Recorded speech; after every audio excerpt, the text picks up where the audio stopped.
So I'm going to show you how to admit a patient to a roaming GE monitor. So our roaming GE monitors are monitors that are on the rolling stands. You can use them in any room that does not have a hardwired monitor that you're able to input the patient onto. So first, when you grab these, you'll get these from the charge nurse. If you're on CTU, we have them stored in our storage room. You're going to go ahead and first turn it on, and then it's going to tell you down here you need to connect to the network. Reason being is these do not work on Wi-Fi anymore, so we need to make sure we have them plugged into the data jack, otherwise you won't be able to import the information into Epic. So the data jack here, you have the purple data cord that will run, and you'll plug it into the back here, and it's clearly labeled GEMC. So once you have that plugged in, you want to go ahead and put your patient's information in here. So we admit these patients by going up to this yellow box, and you're going to go to care unit and bed. And we need to make sure we're putting the correct room in here. So we're currently in room 665. So I'm going to select 665.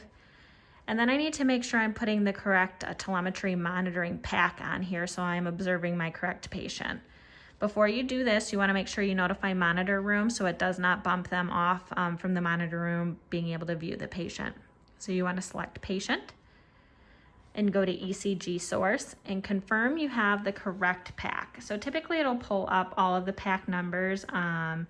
If it doesn't, it's usually with the one that's specifically located to the room, but I had just been playing with this, so that's why it's showing up on here. So I'm going to double check though with my telemetry pack that I have the correct one. So I'm 10178, which is the one that's showing up here. So I'm going to select 10178.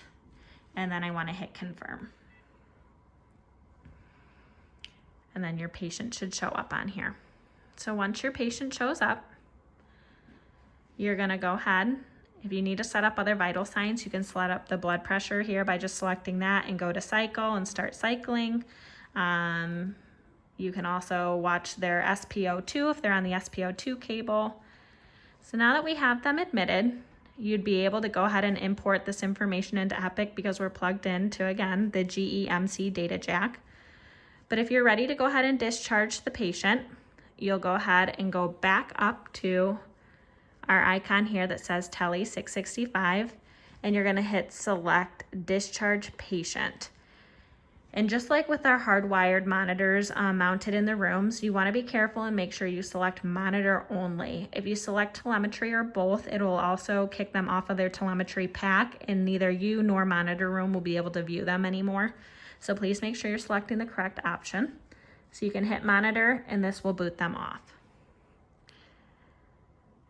All right, so once you've done that, you see the room number is still at the top. That's okay. Next time somebody comes in to grab the monitor, just how I just showed you, you want to make sure you're selecting the correct room number and the correct monitor number every time.